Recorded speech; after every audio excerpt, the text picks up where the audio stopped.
Italy visa নিয়ে আপাতত কোনো সুখবর নাই। অর্থাৎ 2024-এ বিশেষ করে যারা এগ্রিকালচার স্পন্সর বা ডোমেস্টিক আপনারা আবেদন করেছিলেন, অনেকে আবেদন করে এখন পর্যন্ত অপেক্ষায় আছেন যে ভাই সুখবর কবে আসবে। তো প্রথমেই বলে দিই, তাদের জন্য আপাতত কোনো সুখবর নাই। তার কারণ হচ্ছে আর কিছুটা দিন, হয়তো বা 10-12 দিন আপনাদেরকে অপেক্ষা করা লাগবে। যেহেতু সেপ্টেম্বর থেকে সমস্ত সরকারি প্রতিষ্ঠান পুরোপুরি সম্পূর্ণভাবে খুলে দেওয়া হবে, তো সেই ক্ষেত্রে অবশ্যই তখন হয়তো বা ভালো একটা নিউজ আপনাদের জন্য আসে। তবে আপাতত যারা আবেদন করার পরে রাস্তার জন্য মেইলের কথা বলেছেন, তাদের জন্য কয়েকটা দুঃখের সংবাদ আছে। তো প্রথমেই বলে দিই, আমি Shakib Khan Rocky, Sky Europe Italy Milan থেকে। এমনিতে ইউটিউব এবং ফেসবুক পেজ থেকে যারা দেখছেন প্রত্যেককে স্বাগতম। তো এর আগের দিন বিষয়টি হয়েছিল কি, যেহেতু আমি এখন আপাতত ছুটিতে আছি, তো গতকালকেও আমি লাইভে এসেছিলাম। তো হঠাৎ করে যখন লাইভটা শেষ, তখন আমি দেখলাম যে আসলে আমি লাইভে ইউটিউব থেকে এসেছিলাম এবং ভুল করে আমি আমার পার্সোনাল প্রোফাইল থেকে লাইভে চলে আসছি। তো এই প্রথম হয়তো বা পার্সোনাল প্রোফাইলে ভুল করে হোক, যেভাবে হোক, আমি হয়তো বা লাইভে চলে আসছিলাম, যদিও পরে আমি ডিলিট করে দিয়েছি, কারণ আমার পার্সোনাল লাইভ সম্পূর্ণ পার্সোনালি। তো যেটা বলছিলাম যে আপাতত কিন্তু কোনো সুখবর নাই। তবে অনেকেই ইদানিং আমাকে বলেন যে ভাই মালিক বলছে আমার মেইল আসছে, কুস্তুরা থেকে আমাকে যে নিয়ে আসতে হবে, তারপর তোমার অ্যাপ্লাই করে দেবো বিএফএস গ্লোবালে, কোনো সমস্যা নেই। তো বিএফএস গ্লোবাল এই মুহূর্তে যদি অ্যাপ্লাই করেন তাহলে পরে সারা পাওয়ার সম্ভাবনা খুবই কম। সেটা হয়তো আমার থেকে ভালো আপনারাও জানেন, যেহেতু দেশের একটি সরকার পরিবর্তন হয়েছে। তো এবার আসা যাক বাদ বাকি কথাই। তো আজকে আমি অভিবাসন প্রত্যাশীদের নিয়ে কয়েকটা কথা বলি। তো সেটি হচ্ছে, অনেকেই দেখা যাচ্ছে পোল্যান্ডে আছেন, অনেকে গ্রিসে আসেন, অনেকে তুর্কিতে আসেন বা রোমানিয়াতে আসেন, বা অনেকে এমনও দেখা যায় যে স্পেনে আছে, লন্ডনে আছে, ইংল্যান্ডে আছে বা ইউকে, যেটাই বলেন না কেন। তো সেই সমস্ত দেশে বা ফ্রান্সে আছে, জার্মানি আছে বা পর্তুগালে অনেকে আমাকে বলে যে ভাই আমি যদি এখন এই মুহূর্তে, বিশেষ করে যারা সার্বিয়াতে আছেন বা গ্রিসে আছেন, ইউরোপের অন্তর্ভুক্ত কোনো দেশে, তো তারা অনেকে আমাকে বলেন যে ভাই আমি যদি এই মুহূর্তে ইতালিতে যাই তাহলে পারে কি আমি ডকুমেন্টস করতে পারবো। তো দেখেন, এখানে কয়েকটা আইন বা নিয়ম আছে যেটাকে বলা হয় ডাবলিন প্রসেস। অর্থাৎ আমি প্রত্যেককে একটা কথাই বলেছি যে দেখেন ভাই, আপনি যদি এই মুহূর্তে আসেন তাহলে পরে প্রাথমিক অবস্থায় অবশ্যই আপনাকে ঝামেলাতে পড়তে হবে। তো ঝামেলাগুলো কি হবে সেটা আমি প্রথমেই বলে দিই। দেখুন, ওনারা হয়তো বা ওয়ার্ক পারমিট নিয়ে এসেছে, মালিক হয়তো বা কন্ট্রাক্ট করেছে 3 মাসের বা 6 মাসের। তো পরবর্তীতে মালিক বলেছে যে দেখো আমি তোমার আর কন্ট্রাক্ট করবো না, এটা আমার ব্যক্তিগত ব্যাপার, এখন তুমি কি করবা সেটা তোমার একান্তই নিজের সিদ্ধান্ত। তো এখন এই কারণে অনেকে আমাকে বলেন যে ভাই আমি তো যেহেতু এই মুহূর্তে থাকতে পারছি না, সার্বিয়া বলেন, রোমানিয়া বলেন, গ্রিস বলেন বা তুরস্ক বলেন বা ইউরোপের যে কোনো দেশে, তো সেই ক্ষেত্রে যেহেতু আমি ভিসা নিয়ে আসছি, আমি যদি ইতালিতে আসি তো সেই ক্ষেত্রে আমি ডকুমেন্টস করতে পারবো কি না।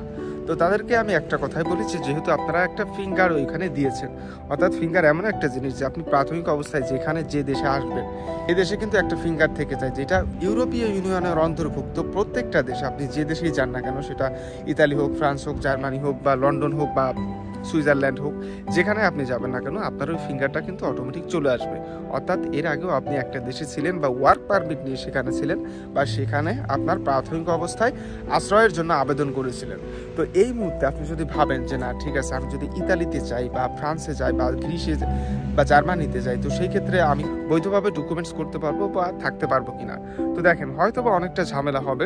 ঝামেলা বলতে এই কারণে, যেহেতু আপনি অন্য আরেকটা দেশে ফিঙ্গার দিয়ে এসেছেন, এখানে পর্যায়ক্রমে আপনাকে ভাবা হবে যে আপনি ডাবলিন প্রসেসে আছেন, এবং ডাবলিন প্রসেস সেটাকেই বলে, অর্থাৎ আপনি একটা দেশে ফিঙ্গার দেওয়ার পরও যখন অন্য দেশে আসছেন, তো এই ডাবলিন প্রসেস কাটানোর জন্য অনেক কিছু করা লাগে। তো সেই ক্ষেত্রে প্রাথমিক অবস্থায় আপনাকে যেটা করতে হবে সেটা হচ্ছে একজন উকিলের সঙ্গে পরামর্শ।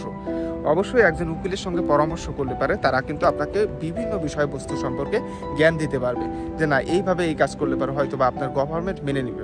উদাহরণস্বরূপ আমি বলে দিতে পারি যে আপনি সাপোজ ইতালিতে আসলেন, অথচ আপনি ডাবলিন প্রসেসের অন্তর্ভুক্ত, তো যেহেতু আপনি চলে আসছেন, তো সেই ক্ষেত্রে আপনার প্রাথমিক অবস্থায় একটা কাজ হবে একজন লয়ারের সঙ্গে কথা বলা। আর এমনি তো আপনারা জানেন যে আসলে কিন্তু বর্তমান পরিস্থিতিতে ইউরোপ কতটা কঠিন হয়ে গেছে। অর্থাৎ এমনিতেই অভিবাসন প্রত্যাশীদের প্রচুর পরিমাণে ঢল। আপনারা জানেন যে প্রতি বছর প্রচুর পরিমাণে ইউরোপীয় ইউনিয়নে আসে শুধুমাত্র অভিবাসন প্রত্যাশী হিসাবে। আসলে বাস্তবত তাদের দেশে কোনো কারণই থাকে না, অথচ আসে হচ্ছে শুধুমাত্র টাকা পয়সা ইনকাম করার জন্য বা একটা বেটার লাইফ হোল্ড করার জন্য। তো সেই ক্ষেত্রে অবশ্যই অনেকের ক্ষেত্রে আসলে এটা হয়, অনেকের ক্ষেত্রে হয় না। তো যেহেতু বর্তমানে ইতালিতে একটা প্রবলেম চলছে, শুধুমাত্র ইতালিতে না, ইউরোপের বিভিন্ন দেশে, আপনারা এটা হয়তো বা জানেন। তো যেহেতু এর আগে একটা কথা ছিল যে না ঠিক আছে আলবেনিয়াতে পাঠিয়ে দেবে, কিছুদিন আগে এই নিউজটা আমি দেখলাম। তবে একটা কথা বলতে পারি, এখন পর্যন্ত এমন কোনো রেজাল্ট আসে নাই যে না ঠিক আছে অভিবাসন প্রত্যাশী আবেদন করলে পারে আপনাকে আলবেনিয়াতে পাঠানো হবে। অর্থাৎ নিউজ হয়তো অনেক এসেছে, তবে এখন পর্যন্ত কিন্তু কোনো প্রয়োগ হয়নি। অর্থাৎ এখন পর্যন্ত ইতালির কোনো অভিবাসন প্রত্যাশীকে আলবেনিয়াতে পাঠানো হয়নি। তো সেই ক্ষেত্রে এখানে কিছুটা স্বস্তির নিঃশ্বাস ফেলতে পারেন যে না ঠিক আছে, তার মানে তো হয়তো আমাকে আলবেনিয়াতে যাওয়া লাগবে না। তবে একটা কথা সত্যি, আপনি কিভাবে কোন অবস্থাতে বা কোন পরিস্থিতির কারণে আপনি দেশ ছেড়েছেন, এটা কিন্তু ইউরোপীয় ইউনিয়ন বলেন বা ইতালির গভর্নমেন্ট বলেন, সেটা কিন্তু যাচাই বাছাই করবে আপনার আসলে কি আপনার কথাগুলো সঠিক কিনা, বা আপনি একটা ডাবলিন প্রসেসের মাধ্যমে ছিলেন, সেইখান থেকে আপনি ইতালিতেই কেন আসলেন। তো অনেক কিছু আসে যেগুলো আসলে আপনাদেরকে বুঝতে হবে। তো দয়া করে যারা এই সমস্ত ডাবলিন প্রসেসের মাধ্যমে ইতালিতে প্রবেশ করে থাকেন, তাদের সব থেকে সঠিক কাজ হবে এটি যে আপনি অবশ্যই একটা উকিলের সঙ্গে পরামর্শ করবেন। তাহলে পরে কিছুটা হলে পরেও হয়তো বা ছাড় পেতে পারেন।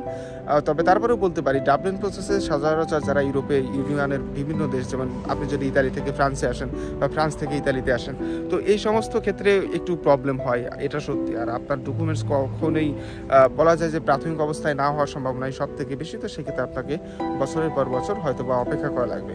তো ধন্যবাদ, ভয়ের কিছু নাই। অবশ্যই লাইফে যেখানে ব্যর্থতা থাকবে সেখানেই সফলতা আসবে, এইটাই তো। দুশ্চিন্তা করে কিছু নাই, লাইফে যেটা হবার সেটা তো হবেই। তো সবার জন্য শুভকামনা রইল, দেখা হবে নতুন কোনো ভিডিওতে। ইতালি ভিসা নিয়ে আপাতত কোনো সুখবর নাই। অর্থাৎ 2024-এ বিশেষ করে যারা এগ্রিকালচার স্পন্সর বা ডোমেস্টিক আপনারা আবেদন করেছিলেন, অনেকে আবেদন করে এখন পর্যন্ত অপেক্ষায় আছেন যে ভাই সুখবর কবে আসবে। তো প্রথমেই বলে দিই, তাদের জন্য আপাতত কোনো সুখবর নাই। তার কারণ হচ্ছে আর কিছুটা দিন, হয়তো বা 10-12 দিন আপনাদেরকে অপেক্ষা করা লাগবে। যেহেতু সেপ্টেম্বর থেকে সমস্ত সরকারি প্রতিষ্ঠান পুরোপুরি সম্পূর্ণভাবে খুলে দেওয়া হবে, তো সেই ক্ষেত্রে অবশ্যই তখন হয়তো বা ভালো একটা নিউজ আপনাদের জন্য আছে। তবে আপাতত যারা আবেদন করার পরে নুরাস্তার জন্য মেইলের কথা বলেছেন, তাদের জন্য কয়েকটা দুঃখের সংবাদ আছে। তো প্রথমেই বলে দিই, আমি Shakib Khan Rocky, Sky Europe Italy Milan থেকে। ইউটিউব এবং ফেসবুক পেজ থেকে যারা দেখছেন প্রত্যেককে স্বাগতম। তো এর আগের দিন বিষয়টি হয়েছিল কি, যেহেতু আমি এখন আপাতত ছুটিতে আছি, তো গতকালকেও আমি লাইভে এসেছিলাম। তো হঠাৎ করে যখন লাইভটা শেষ, তখন আমি দেখলাম যে আসলে আমি লাইভে ইউটিউব থেকে এসেছিলাম এবং ভুল করে আমি আমার পার্সোনাল প্রোফাইল থেকে লাইভে চলে আসছি। তো এই প্রথম হয়তো বা পার্সোনাল প্রোফাইলে ভুল করে হোক, যেভাবে হোক, আমি হয়তো বা লাইভে চলে আসছিলাম, যদিও পরে আমি ডিলিট করে দিয়েছি, কারণ আমার পার্সোনাল লাইভ সম্পূর্ণ পার্সোনালি। তো যেটা বলছিলাম যে আপাতত কিন্তু কোনো সুখবর নাই। তবে অনেকেই ইদানিং আমাকে বলেন যে ভাই মালিক বলছে আমার মেইল আসছে, কুস্তুরা থেকে আমাকে যে নিয়ে আসতে হবে, তারপর তোমার নুরাস্তার জন্য আমি অ্যাপ্লাই করে দেবো ভিএফএস গ্লোবালে, কোনো সমস্যা নেই। তো ভিএফএস গ্লোবাল এই মুহূর্তে যদি অ্যাপ্লাই করেন তাহলে পরে সাড়া পাওয়ার সম্ভাবনা খুবই কম। সেটা হয়তো আমার থেকে ভালো আপনারাও জানেন, যেহেতু দেশের একটি সরকার পরিবর্তন হয়েছে। তো এবার আসা যাক বাদ বাকি কথাই। তো আজকে আমি অভিবাসন প্রত্যাশীদের নিয়ে কয়েকটা কথা বলি।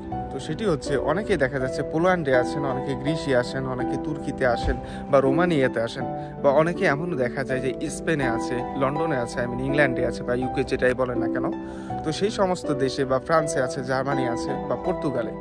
অনেকে আমাকে বলে যে ভাই আমি যদি এখন এই মুহূর্তে, বিশেষ করে যারা সার্বিয়াতে আছেন বা গ্রিসে আছেন, ইউরোপের অন্তর্ভুক্ত কোনো দেশে, তো তারা অনেকে আমাকে বলেন যে ভাই আমি যদি এই মুহূর্তে ইতালিতে যাই তাহলে পারে কি আমি ডকুমেন্টস করতে পারবো। দেখেন, এখানে কয়েকটা আইন বা নিয়ম আছে, যেটাকে বলা হয় ডাবলিন প্রসেস। অর্থাৎ আমি প্রত্যেককে একটা কথাই বলেছি যে দেখেন ভাই, আপনি যদি এই মুহূর্তে আসেন তাহলে পরে প্রাথমিক অবস্থায় অবশ্যই আপনাকে ঝামেলাতে পড়তে হবে।